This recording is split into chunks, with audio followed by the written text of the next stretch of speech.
queridos amigos e irmãos, bem-vindos ao mês de abril, este primeiro dia do mês de abril, e aqui você está com o pastor Paulo Pereira no Daily Devotions, o devocional da AD Gravataí, a nossa igreja, a nossa família, e no comentário bíblico do plano de leitura, hoje entrando no Deuteronômio capítulo 18 a 20.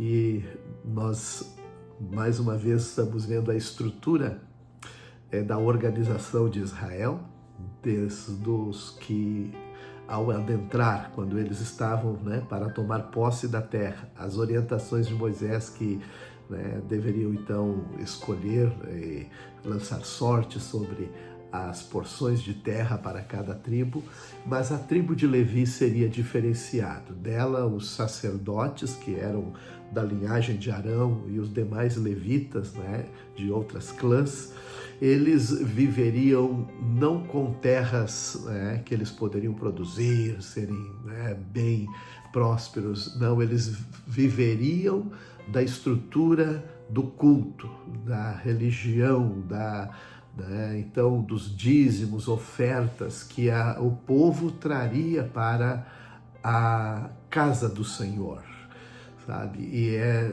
dessa natureza que eles então se dedicariam exclusivamente para abençoar o povo, receber também todos que ali chegavam para os sacrifícios, e assim foi feito, E eu acho assim muito lindo este cuidado de Deus e essa justiça divina também.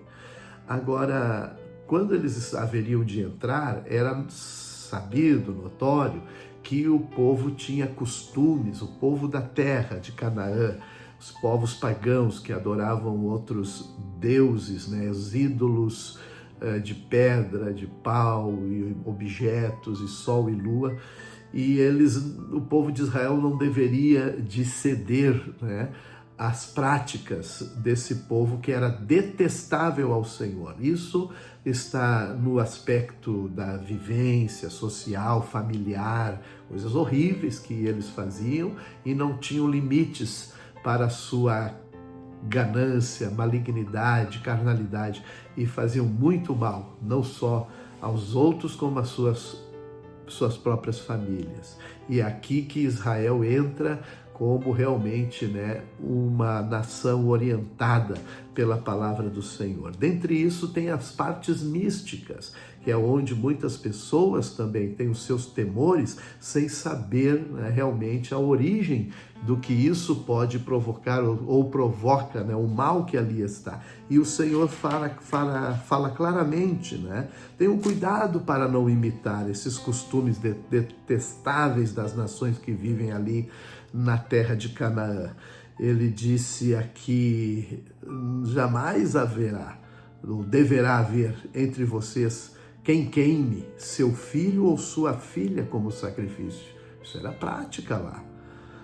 Não permito que alguém do povo pratique adivinhações, use encantamentos. Isso tudo é um solo em falso, sabe? Porque é só coisas da imaginação e de interesses, às vezes, próprios. Adivinhação, use encantamentos, interprete agouros, que lançam maldições, envolvam-se com bruxaria, lance feitiços, atue como médium, ou seja, aqueles que às vezes estão entre o mundo dos mortos e dos vivos, ou praticante do ocultismo, ou que consulte espíritos dos mortos.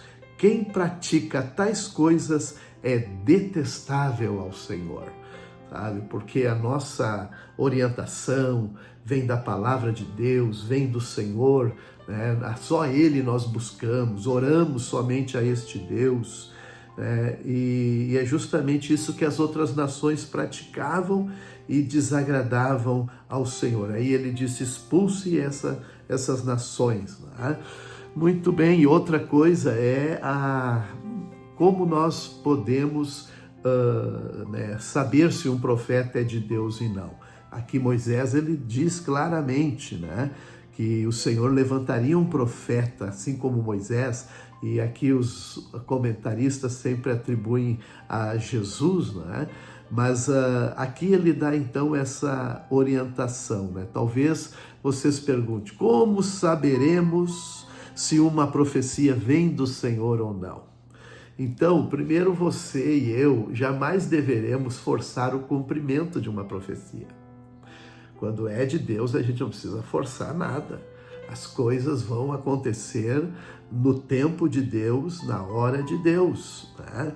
Mas se o profeta falar em nome do Senhor, mas suas previsões não acontecerem nem se cumprirem, vocês saberão que a mensagem dele não vem do Senhor. Esse profeta presumiu arrogantemente que falava em meu nome. E vocês não precisam temê-lo. Mas será que eu vou estar desagradando a Deus? Fique tranquilo, irmão e irmã, sabe?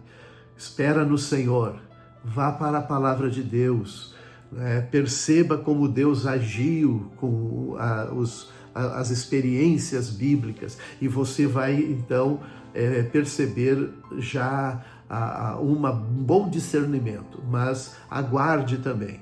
As profecias, nós nunca devemos forçá-las a se cumprir. Elas se cumprem, se é de Deus, no seu tempo oportuno. Muito bem, aqui no Evangelho de Lucas, tem uma experiência muito maravilhosa no capítulo 9, 28 a 50, onde Jesus ele entra em oração, e acontece uma coisa assim gloriosa, que ele vai para uma dimensão muito divina, de uma comunhão, uma intimidade tão grande com o Pai. E ali o apóstolo ele fica tão impressionado com aquilo, que ele achou muito gostoso aquele ambiente, aquele lugar. Não resta dúvida, o ambiente do céu ele é um ambiente que ninguém quer sair. É bom demais. Depois nós vamos entrar no livro de Salmos para concluir, o Salmo de Asaf, que é o Salmo 73, e aqui tem uma lição de alguém que fica olhando muito para a volta, ver pessoas indo bem e nem sempre são como elas que temem a Deus, pessoas tendo sucesso, mas também não temem a Deus. E aí ele de repente estava querendo até tropeçar, mas aí ele lembrou que o fim dessas pessoas nem sempre é o melhor. Nem sempre é o melhor. Quantos dissabores.